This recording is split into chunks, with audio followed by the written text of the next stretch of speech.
안녕하세요. 멋진 아재입니다. 여러분, 예상대로 금리가 0.25%포인트 올랐습니다. 그래서 대한민국의 기준금리는 1.5%에서 1.75%가 되었습니다. 와우. 가계의 빚고통은 점점 커지고 있습니다. 자영업자 소상공인은 더욱더 어려워질 것 같습니다. 0.25% 수치로 보면 얼마 되지 않지만 심리적으로 느끼는 충격은 굉장히 큽니다.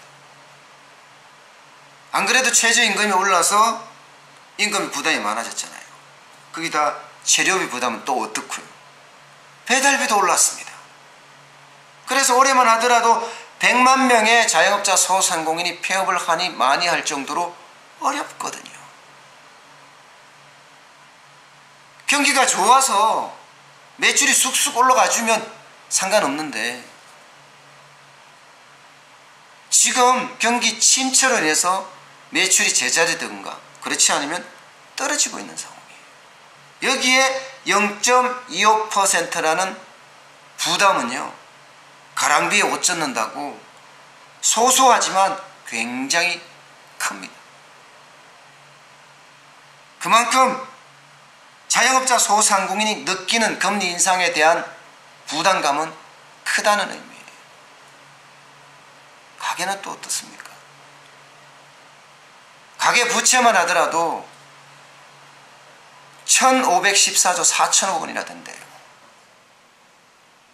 그럼 0.25%포인트 이자가 오르면 이자만 무려 말입니다. 2조 5천억가량 늘어나게 됩니다. 그러면 가게도 심리적으로 충격을 받게 되어 있습니다. 게다가 가계 부채 증가율이 6.7%나 됩니다. 소득 증가율보다가 높습니다. 그럼 어떻게 돼요? 빚이 계속 쌓이는 거예요.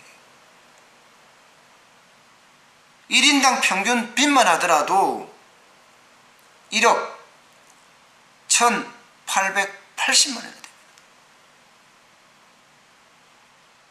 그런 부담감 때문에 가게도 아마 지갑을 서서히 닫는 그런 효과가 나타나지 않을까 우려가 됩니다.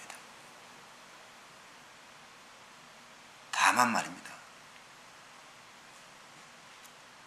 미국하고 우리하고 금리차가 0.5%포인트로 줄어듭니다.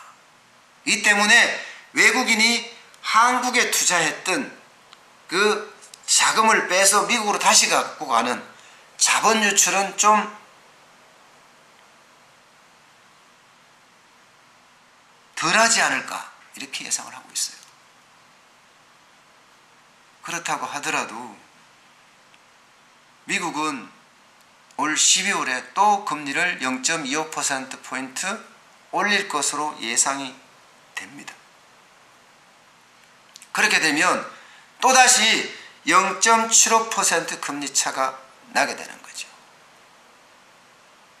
그러나 지금까지와 계속 차이가 벌어지는 상황에서 오는 금리 차와 같이 따라가는 측면에서 금리 차는 충격이 조금 다를 수가 있습니다.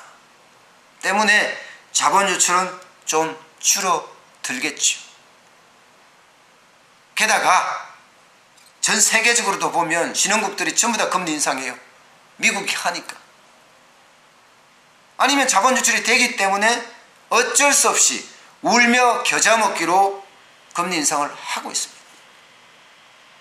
한국은행도 이번에 금리 인상을 한 배경에는 미국의 금리 인상이 큰 몫을 차지하고 있습니다.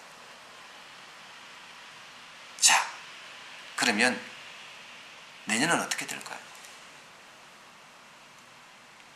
좀 다행인 것은요,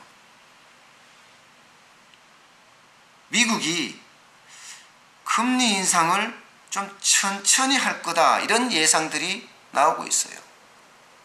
내년에 3차례 금리 인상을 더 하겠다고 이야기를 했었거든요. 그런데 제롬 파월 연준이라고 하죠. 연방준비제도 이사회 의장이요. 현재 미국의 기준금리는 중립금리 바로 아래다, 이런 이야기를 했습니다. 그렇다는 것은 금리 인상의 속도 조절을 하겠다, 이런 의미로 받아들여질 수 있는 대목입니다. 때문에 자본 유출에 대한 우려는 당분간 좀 줄어들지 않겠느냐 하는 생각을 하게 됩니다. 우리는 어떻게 할 거냐? 그럼 일단 경제가 굉장히 좋지 않습니다. 현재 경기를 나타내는 지표가 있습니다. 경기 동행지수 순환 변동치예요. 이게 7개월 연속 떨어지고 있습니다. 10년 만에 최저치로 추락했어요. 10월 산업 동향은 트리플 증가라고 해서 생산, 투자, 소비가 증가했긴 합니다. 그러나 경기 선행지수 순환 변동치가 떨어졌기 때문에 경기를 회복하는 단계는 아니라고 보는 거죠. 그럼 내년에 인상을 할 거냐? 가능성은 열어놨습니다. 이주열 한국은행 총재가 이런 말을 했어요. 금리 불균형이라는 게 한쪽으로 치우쳤다는 의미잖아요. 가계부채나 혹은 부동산 자금으로 이렇게 치우쳐 있다는 거예요. 이 불균형은 이번 금리 인상으로 조금씩 해소가 될 거라고 이야기하면서요, 내년에 대해서는 경기를 봐가면서 해야 된다는 뜻도 내비쳤습니다. 인상에 대한 이야기도 있지만 침체가 계속된다면 인상을 안 하겠다는 그런 이야기도 포함되어 있습니다. 가계 입장에서 보면 금리가 계속 일어나는 것은, 올라가는 것은 부담이죠. 자, 그러면 도대체 금리 인상이 이렇게까지 됐는데 우리는 어떻게 해야 할까요? 간단합니다. 돈이 있으면 갚아야 되고요. 없으면은 더 벌 수 있게끔 자기 혁신과 자기 노력을 쏟아야 합니다. 스스로 변하지 않는 한, 스스로 혁신하지 않는 한 달라질 게 없잖아요. 차별화시키고 남과 다르게 하고 또 매출 증대를 위해서 판매체를 늘리고 다양한 방법을 통해서 사직생, 죽으려고 하면 살 수 있다는 마음가짐으로 일해야 될 것 같습니다. 오늘 여기까지 하겠습니다. 고맙습니다.